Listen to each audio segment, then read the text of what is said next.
Hi everyone, welcome back to the Nello Reads channel. Today we'll be taking a look at some r/MaliciousCompliance Reddit stories. Our first story of the day comes from Noed. Want me to live stream myself for 11 hours while I study? Okay, our class's performance has been getting worse since the beginning of the year. It's mainly due to the school counselor enforcing strict study schedules and micromanaging everything. 6 hours of daily after-school studying on weekdays, 12 hours on Sunday. What you should be studying is predetermined, and you need to provide evidence that you actually studied. Personally, the way this counselor manages stuff is hurting my performance, but he doesn't believe that. He thinks that the kids are not following his plan to the letter, and that's why they're burning out. He forced his new awful idea last week, a study marathon, where you enter a Zoom meeting and live stream yourself while you study, beginning from 8 a.m. to 7 p.m. It's obviously ridiculous, but there was no getting out of it. This is where I came up with the idea of recording a looped clip of myself and using a virtual webcam to broadcast it to the class. I recorded 2 clips, one for day and another for the evening classes. It's a 10-minute video of me sitting in front of the laptop and pretending to study while listening to music. I'm out of frame in both the beginning and ending of the video, so it loops back perfectly. The first day of his study marathon arrives, and I enter the Zoom meeting.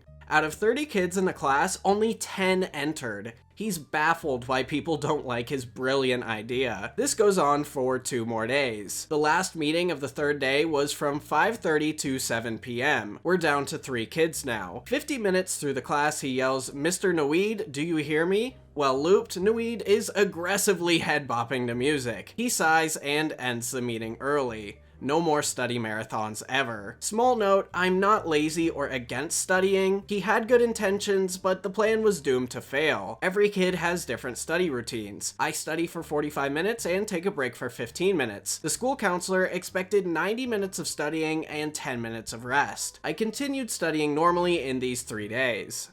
So if anyone watching this has ever seen Bob's Burgers, this guy reminds me a lot of the guidance counselor, Mr. Frond. He has these great ideas to make the school better and help the kids, but in the end, the ideas usually fail and are never as great as he thinks. Personally, I think the study marathon sounds torturous. I can't even imagine studying for 11 hours straight unless my life actually depended on it. Our next story comes from readmr.com. Getting tacos at the drive-thru without a car. I travel a lot for work. In the last 2 years with irregular lobby hours, I've been able to walk through drive-thrus to order food. Tonight, the taco place, better known as Taco Hell, wasn't having it. I walked up to the drive-up payment window and asked if I can order and was met with hesitation. "I don't know, let me ask someone else," they responded with. "We can't let you order here without a car," followed shortly after. I tried to convince them for a few minutes or find an alternate solution when a car drove up, and they said I have to move. I stepped back, and as the car came up to the window, I realized that as they are in a car, maybe I can ask them to order for me, take my card for payment, and pass me the food.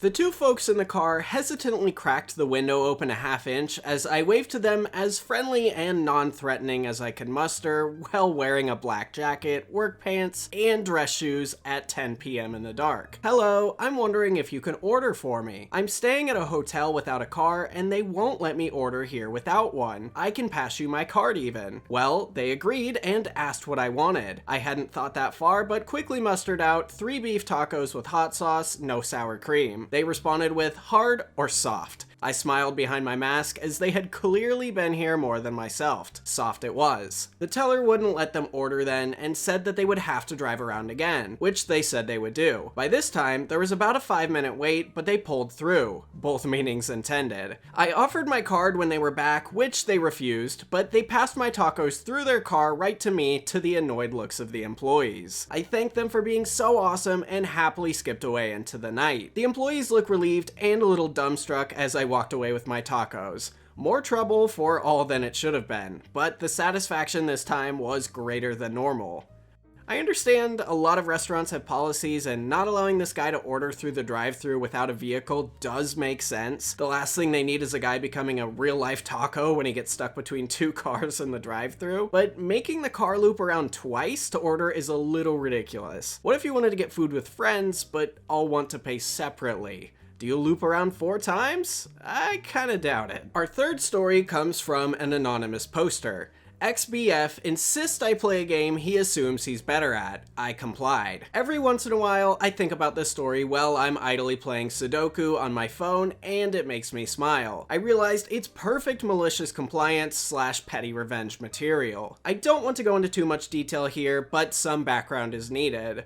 A few years ago, when I was in grad school, I dated a man who was several years older than me who had just finished his master's at the same school. Completely different program, but both in the realm of STEM, and started a company based on that work. He seemed to have a chip on his shoulder about the fact that he went to school in his late 20s and the fact that I was in a PhD program. I need to emphasize, I did not think I was better or smarter than him in any way, and I thought and still think he is incredibly smart and his company does fascinating work. But he still projected this inferiority complex on me, and it was one of many things that soured our relationship. He was obsessed with feeling smarter than me and bringing me down a peg. The relationship ran its course within a year, and the breakup was messy, but he insisted on remaining friends despite a lot of obvious tension between us. One day, he asked me to help him pick up a moving truck he needed for work, and I agreed. But when I got in the car, we were kind of quiet for a couple minutes, so I pulled out my phone and finished the Sudoku game I had up in my browser. For some context, I am incredibly good at Sudoku relative to most people. This is because I obsessively solved Sudoku puzzles as a kid and just had big books of them to solve on long bus rides to school, and it's still my go-to game to play while waiting in line, pooping, etc. I don't really correlate this with intelligence. My brain is just trained to recognize the patterns, and solving them is soothing. He looked over and saw I was playing and asked what app I played on. I said I just play on a certain website I like, and when he asked why I don't use a Sudoku app, I tried to be as neutral as possible in my response and said that the website had a nice spread of difficulty and that every app I tried had either been all too easy or too hard. Admittedly, it's almost always too easy, but because of the aforementioned inferiority complex, I was hedging this on purpose. He had a kind of, "oh really?" type response, and insisted I try the app he has on his phone because he was sure I would find it hard. So, I maliciously complied. I opened up the hardest setting of puzzle in his app and solved it in about a minute, beating the record on his phone by at least a minute and a half. I showed it to him and he seemed alarmed and basically said I got lucky. So I played several more times so that my times flooded the fastest times list until his were all gone. His shock and frustration at this was satisfying on its own, but many months later, when I had long forgotten about it, he randomly sent me a screenshot of his puzzle in the app with a faster time, except it was the easiest puzzle setting. So, of course to be petty, I immediately downloaded the app, played on the easiest setting, beat his time by a significant margin again, and sent a screenshot. Was this mean? Maybe. Was it satisfying? Yes. I can see why this guy might be jealous. I get it. People get jealous over weird things, but he has so much in his life going for him. Just let your girlfriend be good at the puzzle game and stop trying to prove your superiority. There's so many other more important things in life. They're broken up now, but I'd like to think that years later, he just sometimes angrily plays Sudoku and tries to beat her score, but never does. Our next story of the day is from another anonymous poster. You want to be alerted whenever anything critical happens? Yes sirree. For context, I work on implementing various kinds of enterprise monitoring software. Or my company is, the guys that arrive, install, and configure the monitoring solution, train people, and then move on to another customer. This requires a lot of input and back and forth with the customer, as doing/planning everything beforehand is not possible, as customers usually don't know what they want, what they need, and what the tool can do, which are 3 very separate things. Part of the job is implementing what the customer needs, not what he thinks he wants. This particular customer was getting a full end-to-end solution, from network and server infrastructure to end-user synthetic monitoring. Think scripts that simulate a user to ensure the applications are working at all times and measure response times. Obviously, this kind of full-on implementation comes from high up. Usually the very, very top of high up. This company is also the kind of company that if anything screws up, it's on breaking news. It's also part government owned, so the higher ups are not only rich and powerful, they are also connected and political. Now, onto the story itself. We are on a meeting with the higher-ups on the company. Think CIO, CEO, etc. The CIO in particular is a nasty piece of work. Though he is competent, he has a bad temper, no patience, and is used to people doing whatever he says. He's the "I demand you call me Engineer X" kinda guy. The meeting was a technical one to hammer out some monitoring details. These higher-ups wanted to be in all meetings to get a feel on how things were going, and make quick calls to any issues that might arise. A bit over the top, but it happens, and is fine if they only intrude when needed.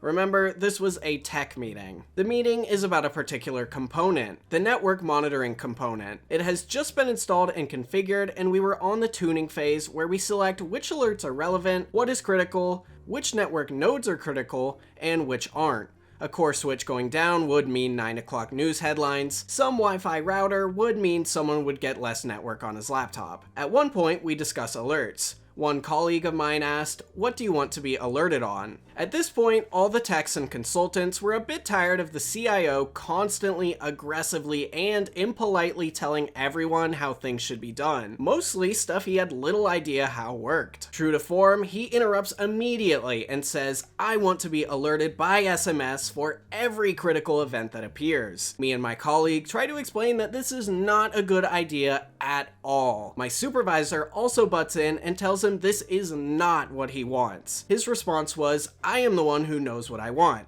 I pay the bills, you do what I want. If you do not do what I want, you will feel my breath on your back." We trade a look amongst us that read, "He asked for it." I tell him that will be implemented during the day on Friday. We just need the number to send the SMS to. The network solution in particular is notable in the industry for being the best. But out of the box, it alerts for everything. A switch has a fan that is not rotating because it's supposed to be there, but it's not actually physically there, so the readout says 0. That's a critical event. A network port has an administrative status of up, meaning it's turned on and should have a network cable in it, but has a link status of down, meaning there's no network cable there. That's a critical event. And this thing had switches numbering in the hundreds, and ports per switch numbering also in the hundreds, if not thousands.